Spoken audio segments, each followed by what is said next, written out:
Karimnagar corporation chairman ఎన్నిక రేపు జరగనుండగా ఇవాళ 15వ డివిజన్ కార్పొరేటర్ ఇంటి దగ్గర హైడ్రామా నడిచింది. ఆల్ ఇండియా ఫార్వర్డ్ బ్లాక్ నుంచి పోటీ చేసిన సాయి జ్యోతి గెలుపొందారు. రిజల్ట్ వచ్చిన వెంటనే బండి సంజయ్ సమక్షంలో ఆమె బీజేపీలో చేరారు.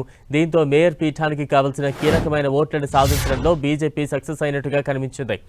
అయితే పార్టీ బీఫామ్ మీద గెలిచిన వాళ్లు విప్పు ధిక్కరించకూడదంటూ ట్విస్ట్ ఇచ్చింది.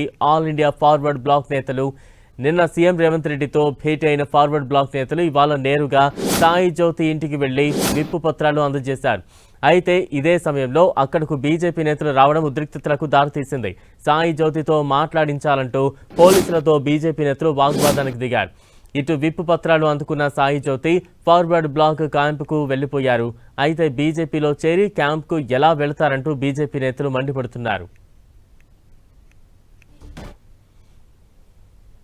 నా పేరు విప్పల సాయి జ్యోతి. నా పిల్లలకి ఆరోగ్యం బాగాలేక నేను వేరే ఊరికి వెళ్తున్నాను. రేపు 16వ తారీఖున జరిగే మేయర్ ఎలక్షన్స్లో నాకు నచ్చిన వారికి నేను ఓటేసుకుంటాను. ఇప్పుడు నా ఓన్ వెహికల్లోనే నేను వెళ్తున్నాను. నా వెహికల్కి ఎవరు అడ్డొచ్చినా నేను పోలీస్ స్టేషన్లో కంప్లైంట్ చేస్తాను. ఇంకొకటి, మా ఇంటి ముందు చాలా ఇష్యూ చేస్తున్నారు. దయచేసి మా ఇంటి ముందు ఎవరు లేకుండా వెళ్ళిపోండి. ఎవరైనా ఇబ్బంది పెడితే నేను పోలీస్ కంప్లైంట్ ఇస్తాను.